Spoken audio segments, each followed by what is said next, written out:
بسم الله الرحمن الرحيم نحمده ونصلي ونسلم على حبيبه ونبيه ورسوله الكريم الأمين العزيز الرؤوف الرحيم وعلى آله وأصحابه الأفضلين الأكرمين أجمعين أما بعد فأعوذ بالله من الشيطان الرجيم بسم الله الرحمن الرحيم الحمد لله رب العالمين صدق الله العظيم صلی اللہ علیہ وسلم اللهم صل وسلم وبارك على سيدنا وشفيعنا وحبيبنا ومولانا محمد وآله وأصحابه وبارك وسلم صلی اللہ تعالی علیہ وسلم۔ الحمدللہ اولیاء و کرام کے ساتھ رمضان محترم ہم پر سایہ فضل ہے، اس کا عشق رحمت ہم سب پر مکمل اپنی رحمت کی چادر تانے ہوا ہے۔ اللہ سبحانہ و تعالی اپنی خصوصی رحمت سے ہم سب یا اولاد کو، گھر بار کو، ہر ایک فرد کو نوازے۔ تراویح بھی آپ پڑھ رہے ہیں۔ اللہ تبارک و تعالی ہم سب کو اپنے اس خاص انعام سے اور اعزاز سے اور شرف سے مشرف فرمایا ہے۔ نبی علیہ السلام روزے اور تراویح یعنی قیام اللیل کے حوالے سے صحیح حدیث میں فرمایا کہ من صام وقام، جس نے روزہ رکھا اور قیام کیا یعنی تراویح پڑھی، اس کے پچھلے گناہ معاف کر دیے جائیں گے۔ اللہ تعالیٰ ہم سب کو روزے کی تمام شرائط اور تراویح کی تمام شرائط کے ساتھ رحم کا جذبہ واقع کامل نصیب فرمائے۔ آپ کی مسجد میں 4 پارے ہوئے ہوں گے؟ ہاں، میں چاہتا ہوں پورے 4 پارے کی اجمالی طور پر مخصوص تفسیر اور مخصوص وضاحتیں آپ کے پاس رکھو، پھر اگر آپ کے پاس سوال وغیرہ ہو تو آپ کو اخیر میں آپ ضرور پوچھیں، کیونکہ سوال رہنا نہیں چاہیے، ہماری زندگی جواب بن کر رہے، سوال بن کر نہ رہے۔ سب سے پہلے سورہ فاتحہ، اللہ کے نام سے شروع جو نہایت مہربان رحم والا ہے۔ رحمان اسے بولتے ہیں جو سب پر رحم کرتا ہو، یعنی اس کے رحم میں مومن غیر مومن سب شامل ہوتے ہیں۔ رحمان اسے بولتے ہیں، رحیم اسے بولتے ہیں جو صرف مومنوں پر رحم کرتا ہے۔ اسی لیے رحمان اور رحیم میں فرق یہ ہے کہ آپ میں سے کسی کا نام اگر عبد الرحمان ہے تو اسے رحمان کہہ کے نہیں پکار سکتے، اور اگر عبد الرحیم ہے تو رحیم کہہ کے پکارا جا سکتا ہے۔ رحمان ایک خاص صفت ہے، لفظ کے اعتبار سے بالکل خاص ہے اللہ کے لیے۔ کسی کو آپ مخلوق کو رحمان کہہ کے نہیں پکار سکتے، لیکن رحیم چونکہ اللہ نے اپنے حبیب کو بھی فرمایا ہے، لقد جاءکم رسول من انفسکم عزیز علیہ ما عنتم حریص علیکم بالمؤمنین رؤوف رحیم۔ اس کا مطلب یہ ہوا کہ یہ اللہ کی خصوصیت ذاتی طور پر تو ہے، لیکن رحیم اللہ کے حبیب کو بھی کہا تو رحیم مخلوق کو بھی بولا جا سکتا ہے۔ اسی لیے رحیم الدین نام رکھتے ہیں لیکن رحمان الدین نام نہیں رکھتے ہیں۔ عبد الرحمان ہے عبد الرحمان ہی بلائیے، رحمان بھائی کر کے نہیں بلائیے، رحیم بھائی کر کے بلا سکتے ہیں، لیکن عبد اگر لگاتے ہیں تو عبد الرحیم میں بھی عبد افضل ہے۔ بہتر ہے کہ بندہ اپنے آپ کو بندہ ہی رہنے دے تاکہ اللہ تعالیٰ کا فیض اس پر کرم اس پر ہوتا ہے۔ یہ بسم اللہ کی تفسیر ہے۔ اللہ کہتے ہیں اس ذات کو جس کا وجود کمپلسری ہو، واجب ہو۔ کمپلسری کا مطلب ہوتا ہے وہ کسی کا محتاج نہیں۔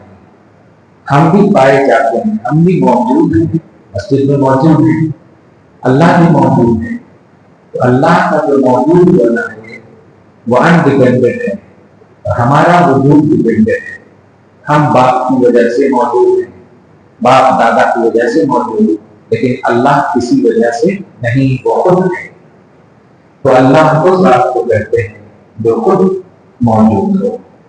اب سورہ فاتحہ کا آغاز ہوتا ہے۔ سب خوبیاں اللہ کے لیے نہایت مہربان جو تمام جہانوں کا پالنے والا ہے، جو رحمان و رحیم ہے، جو قیامت کے دن اور روز جزا کا مالک ہے کہ اللہ ہم تیری ہی عبادت کرتے ہیں اور تجھی سے مدد چاہتے ہیں۔ یہ کل 4 آیتوں کے بعد دعا کرتے ہیں آپ، اہدنا الصراط المستقیم۔ جانتے ہیں اس میں راز کیا ہے؟ راز یہ ہے کہ اللہ دعا کی قبولیت کے لیے پہلے کچھ عمل چاہتا ہے۔ وہ چاہتا ہے کہ عمل لاؤ میرے پاس، پھر کچھ دوں گا۔ بغیر عمل کے آپ دعا کرو گے تو دعا قبول نہیں ہوگی۔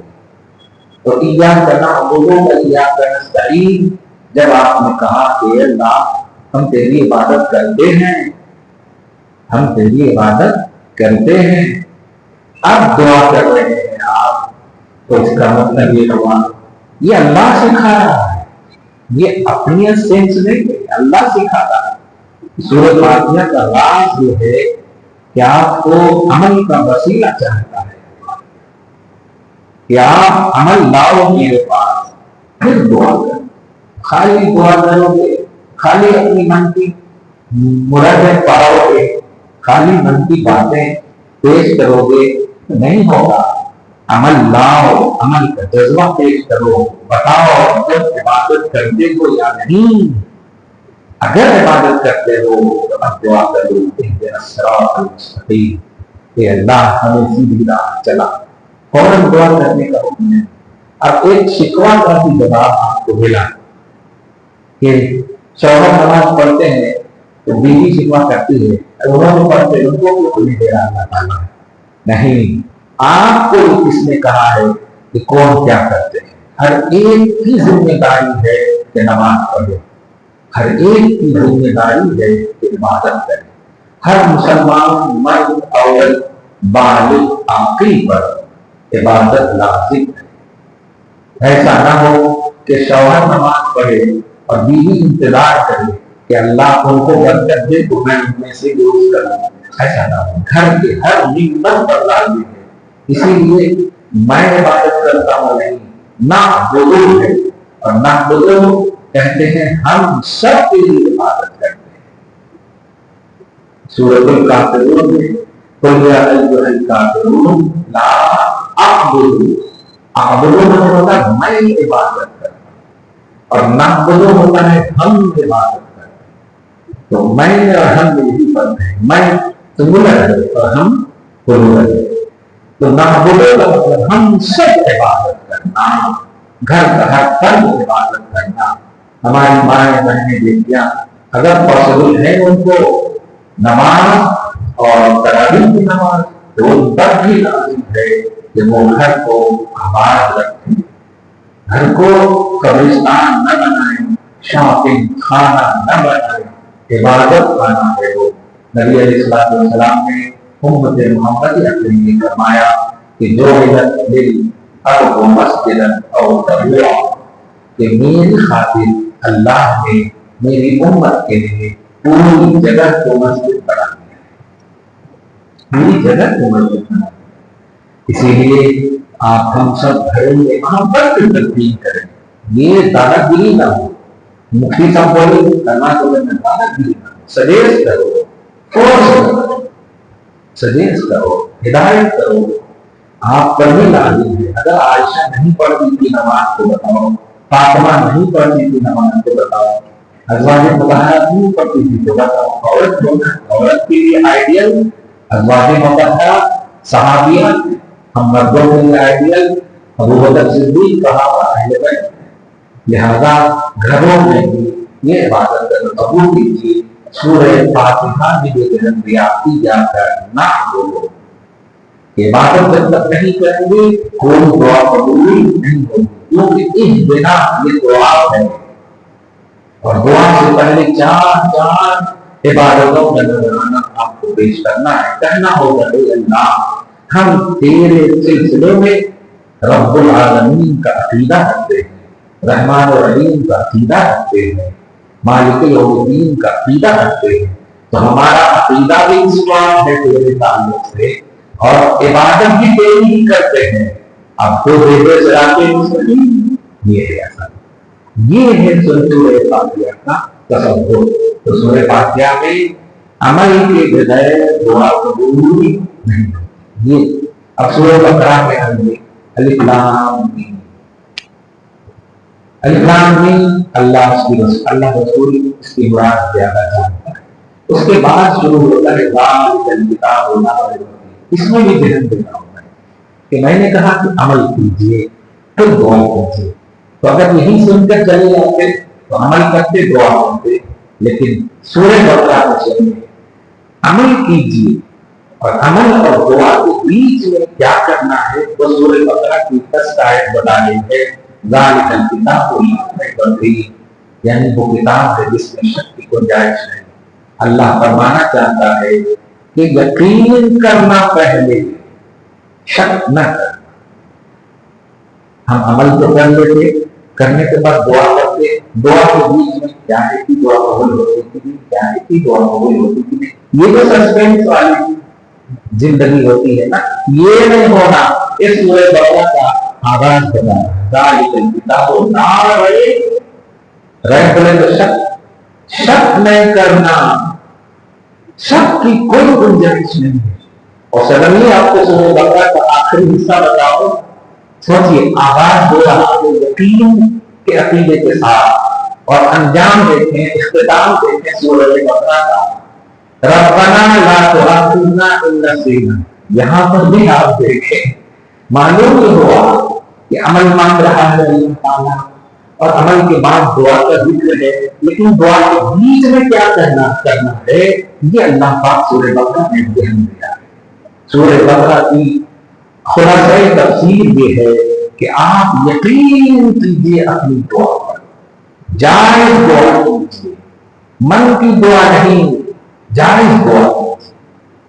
آپ سوچیے نا, ابھی امام صاحب دعا کرتے ہیں اے اللہ مجھے بخش دے, میرے باپ ماں کو بخش دے, تمام مومنوں کو بخش دے, مسلمانوں کو بخش دے, مرد عورت کو بخش دے, سب دعا کرتے. حالانکہ سب نے نہیں کہا کہ دعا کیجیے, لیکن پھر بھی اچھا بخش دے بولے تو بخشش تو مرے منہ میں کرتے ہیں. اللہ مغفر لہذینا تو یہ نہ کرتے ہیں.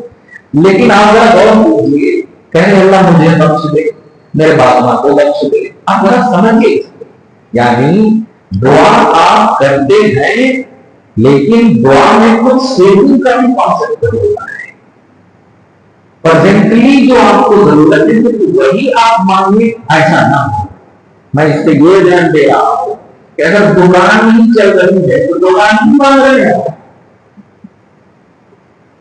دھیان دیجیے, گراہک نہیں آ رہے ہیں تو گراہک کے لیے آپ تعلیم مانگ رہے ہیں, دعا کر رہے ہیں.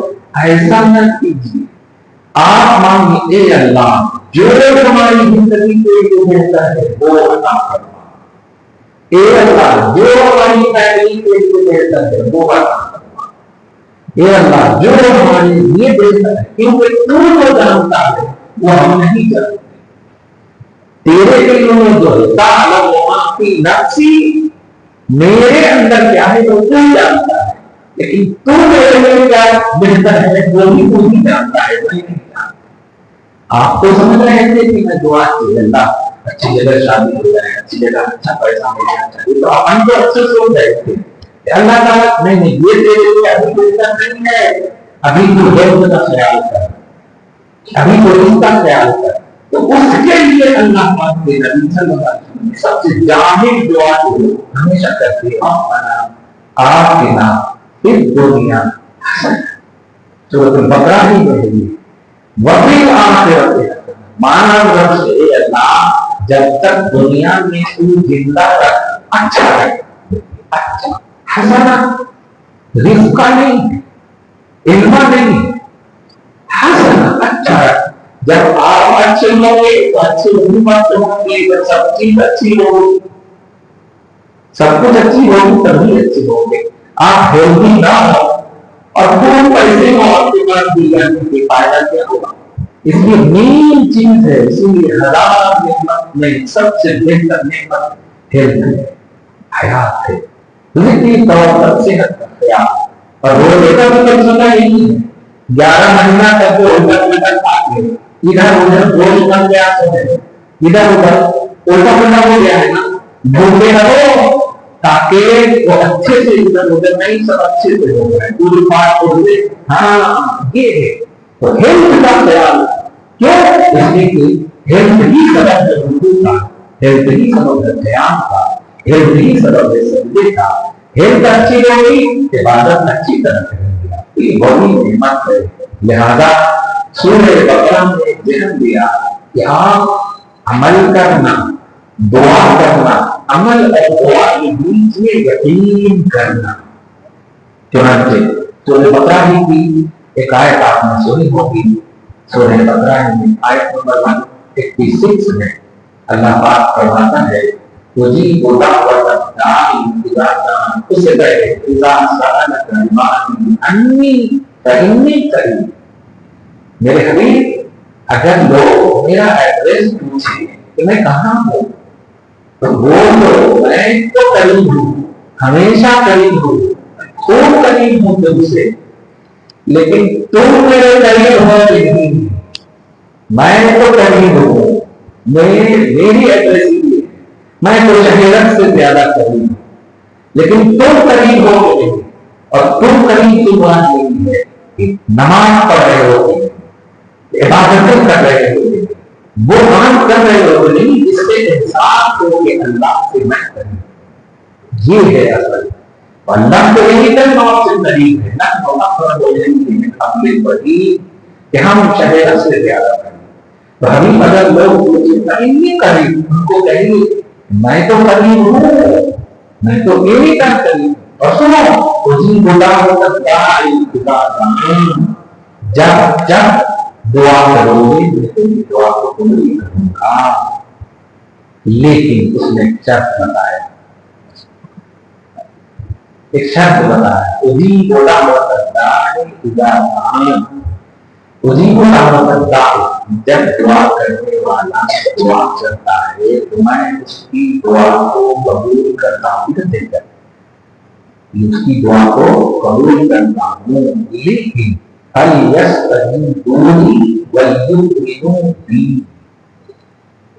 چاہیے کہ دعا کرنے والا کمانڈ رکھے, یقین رکھے. چاہیے کہ دعا کرنے والا کمانڈ رکھے, یقین. اور یہ کمانڈ اور یقین کب پیدا ہوگا جب آپ احساس کریں گے کہ میں اللہ سے دعا کرتا ہوں, اللہ سے دعا کرتا ہوں.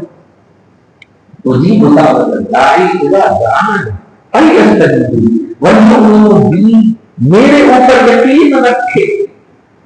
اب دعا کر رہے ہیں, اب بس آؤ کیا ہے, تو اللہ اور بندے کے درمیان مانگنے والے اور جس سے مانگ رہے اس کے درمیان اگر سیکنڈ کا بھی ڈس کنیکشن ہوا, سیکنڈ کا ڈس کنیکشن ہوا تو اللہ کو غافل نہیں ہے. وَمَا اللَّهُ بِغَافِلٍ عَمَّا تَعْمَلُونَ, اللہ تمہاری حرکت سے غافل نہیں ہے. تو یہ ایک سیکنڈ کا بھی ڈس کنیکشن اگر ہوا,